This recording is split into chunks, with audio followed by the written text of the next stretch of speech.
എന്താ ചാർലി? ഓഫീസിലേക്ക് പോയിട്ട് കാര്യമില്ല സാറേ. അവിടെ എഞ്ചിനീയർ സാറും പുരുഷോത്തം മുതലാളും ചേർന്ന് പടക്കം പൊട്ടിക്കുക. ഇന്നെന്താ വിഷുവാ? ചില കാലങ്ങൾ മൈത്രേനെ കേൾക്കുമ്പോൾ തോന്നും മൈത്രേൻ വലിയ വേദാന്തിയാണ്, ഒരു മഹാസംഭവമാണെന്ന് തോന്നും. വേറെ ചില കാലങ്ങളിൽ ചിലത് കേൾക്കുമ്പോൾ തോന്നും മൈത്രേൻ മഹാബോറനാണെന്നും ഒരു പൊതുശല്യമാണെന്ന് തോന്നും. യഥാർത്ഥത്തിൽ മൈത്രേനെ കാണുന്നത് എങ്ങനെയാണ്? ഞാൻ മറ്റേത് മനുഷ്യരെ പോലൊരു മനുഷ്യൻ മാത്രം. മൈത്രേന്റെ പുതിയ ബോധത്തിൽ അല്ലെങ്കിൽ പുതിയ അറിവിൽ നിൽക്കുമ്പോൾ പോയ കാലങ്ങൾ, പഠിച്ച കാലങ്ങളൊക്കെ ഒരു പാഴ് വർഷങ്ങളാവുന്നു എന്ന് തോന്നുന്നുണ്ടോ? ജീവിതത്തിൽ പഠിച്ചതൊന്നും തന്നെ പാഴാകാറില്ല. ഞാൻ ചോദിക്കാൻ കാരണം ഏറ്റവും ഒടുവിൽ താങ്കളുടെ ഒരു പ്രതികരണം കണ്ടത് ഈ പറയുന്ന സോക്കോൾഡ് മയക്കുമരുന്നുകൾ അതിന്മേലുള്ള ബാൻ നീക്കണമെന്നും അത് ലീഗലൈസ്ഡ് ആക്കണമെന്നും താങ്കൾ നേർക്കുനേർ പറയുന്നില്ലെങ്കിൽ താങ്കൾ ഉദ്ദേശിക്കുന്ന അതാണ്. അത് കുറച്ച് കടന്ന നിലപാടല്ലേ ശ്രീമതി? അല്ല. എന്തുകൊണ്ടാണ്? അല്പമെങ്കിലും വിവരമുള്ളവരാണെങ്കിൽ അതങ്ങനെ തന്നെ ചെയ്യുള്ളൂ. വല്ല കാര്യമുണ്ടോ? എന്തിനാണ് ഇങ്ങനെ ഇല്ലാന്ന് നടക്കണേ? അങ്ങനെ തോറ്റു കൊടുക്കാനൊന്നും ഞാൻ തീരുമാനിച്ചിട്ടില്ല. ഇത് കഞ്ചാവോ ലഹരി അല്ലെന്നേ, ഇത് കെമിക്കലാണ്, പ്യൂർ കെമിക്കലാണ്. നിങ്ങൾ എന്ത് പറഞ്ഞു? പ്യൂർ കെമിക്കൽ എന്ന് പറയുന്നത് ലോകത്തൊരു സാധനമില്ല. ഞാൻ സമ്മതിക്കില്ല. H2O എന്ന് പറഞ്ഞാൽ എന്താണ്? വെള്ളമാണ്. അപ്പൊ പിന്നെ അത് കെമിക്കൽ അല്ലേ? അതെ. പിന്നെ എന്താണ് നിങ്ങൾ ഈ കെമിക്കലാണെന്ന് പറയുന്നത്? എന്താണ്? എവിടെ ഇതൊരു നടക്കി പോണ ലക്ഷണില്ല. ഞാൻ ഇവന്റെ 2 വാങ്ങിച്ചിട്ടേ പോവുള്ളൂ. ഇത് ശരീരത്തിനകത്ത് പോയി ഉണ്ടാകുന്ന മാറ്റങ്ങൾ മാരകമായ മാറ്റങ്ങളാണ്. വിഷയമൊക്കെ എനിക്ക് മനസ്സിലായി. വിഷയം എനിക്ക് അറിഞ്ഞൂടാതെ പറയല്ലോ.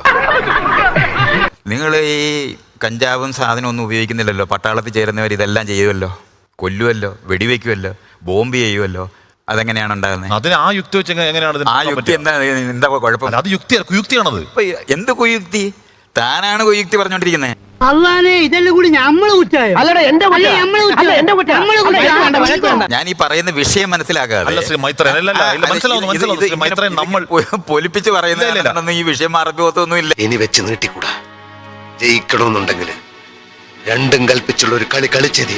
താങ്കൾ പറയുന്നത് ഈ പറഞ്ഞ രാസലഹരികൾ അങ്ങ് കൊടുക്കുക, ആൾക്കാർ ഉപയോഗിച്ചോട്ടെ. എന്തിനാണ് കൊടുക്കുന്നേ? നിങ്ങൾ എന്തിനാണ് കൊടുക്കാൻ നടക്കുന്നേ എന്നൊക്കെ നമുക്ക് പറയാം. അത് നടപ്പാകലും താങ്കൾക്ക് അറിയാം. ഉട്ടോപ്യൻ സ്വപ്നമാണ്, താങ്കൾക്കും അറിയാം. എന്ത് ഉട്ടോപ്യൻ? ചുമ്മാ അസംബന്ധം എന്നോട് വേണ്ട.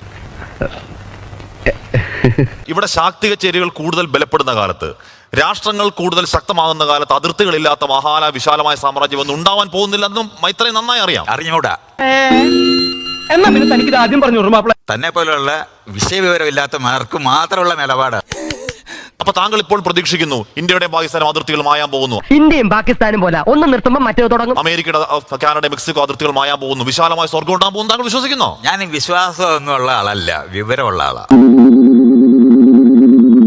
അത് വെറുതെ ജീവിതമാണ്. വെറുതെ ജീവിതം തന്നെ പോലുള്ള ഇതുപോലെ ഇങ്ങനെ വാദിപ്പിക്കുന്നവർക്കുള്ളതാണ്. എന്റെ ജീവിതം നടക്കില്ല. അത് നടക്കില്ല. അത് ലോകത്ത് നടക്കില്ല എന്നുള്ളത് തന്നെ പോലുള്ള മനുഷ്യന്മാരുള്ളിടത്തോളം കാലം നടക്കത്തില്ലെന്ന് എനിക്കും അറിയാം.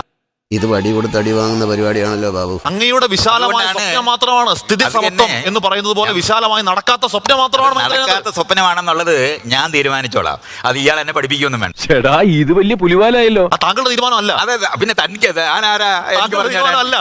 ഞാൻ തനിക്ക് ഈ വിഷയം ഒന്നും അറിഞ്ഞൂടാ. ഇവിടെ നിന്നിട്ട് എന്റെ അടുത്ത് ആകത്തില്ല. ഇയാൾ വലിയ വർത്താനൊന്നും പറയണ്ട. അല്ല ശ്രീ മൈത്രൻ, ഞാൻ താങ്കളെ ഉപദേശിക്കാൻ ആളുമല്ല.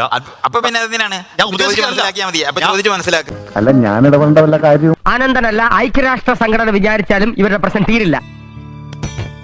Excuse me. ഒന്ന് ആദ്യം മൈത്രൻ സാർ മനസ്സിലാക്കേണ്ടത്, നിങ്ങൾ വലിയൊരു കോപ്പല്ല. ഇവനാരാ മനസ്സിലായില്ല? നിങ്ങൾ കുറെ നേരമായി ഹാഷ്മിയോട് അഹങ്കാരം പറയുന്നുണ്ട്. തന്റെ അഭിപ്രായം ആരോടോ ചോദിച്ചത്? ബഹുമാനമുണ്ട്, പക്ഷെ നിങ്ങൾക്ക് മാത്രമാണ് ലോകത്തിൽ അറിവെന്നൊന്നും ധരിക്കരുത്. അങ്ങനെ പറഞ്ഞു കൊടുക്കണം. പല ചർച്ചകളായി ഞാൻ കാണുന്നുണ്ട്. സാറിന് മാത്രമാണ് അറിവ്, ബാക്കിയുള്ളവർക്ക് അറിവില്ലെന്നൊക്കെ പറയുന്നത് ഒരുതരം ചീപ്പ് അഹങ്കാരമാണ്. ചങ്കുറപ്പുള്ള ആണുങ്ങളെ ഈ തേവർക്ക് ഇഷ്ടം തന്നെയാ. ഞാൻ ഈ മണ്ണിൽ വന്ന എല്ലാം നേടിയതും ഇതേ ചങ്കുറപ്പ് കൊണ്ട് തന്നെയാ. ആരുടെ മുമ്പിൽ ഞാൻ ഇന്നേ വരെ തോറ്റു കൊടുത്തില്ല. ബാക്കിയുള്ള ആൾക്കാർക്ക് അറിവേ ഇല്ല, ഞാൻ മാത്രമാണ് അറിവുള്ളവൻ എന്ന് പറയുന്നതിന് എന്തർത്ഥമാണ്? അറിവുള്ള ഒരാൾക്ക് അഹങ്കാരം ഉണ്ടാവില്ല. ഈ പറയുന്ന മൂല്യങ്ങളൊന്നും തന്നെ എന്നെ സംബന്ധിച്ചുള്ള ഒരു മീനിങ് ഇല്ലാത്ത. ലോകത്തിനെ മനസ്സിലാക്കാൻ ഉപയോഗിക്കേണ്ട ആധുനികമായ ലോകവീക്ഷണങ്ങളുണ്ട്. ആ ലോകവീക്ഷണങ്ങൾ അറിയുന്ന ആൾക്കാരുമായിട്ടാണ് ഡിബേറ്റ്. ഒരു പിയർ റിവ്യൂഡ് റിസർച്ച് പറയൂ സാർ. ഒരു പിയർ റിവ്യൂഡ് റിസർച്ച് പറയൂ. അങ്ങയുടെ ഫിലോസഫി അല്ലാതെ ഡേറ്റ ബാക്ക്ഡ് ആയിട്ട് ഒരു റിസർച്ച് പറയൂ.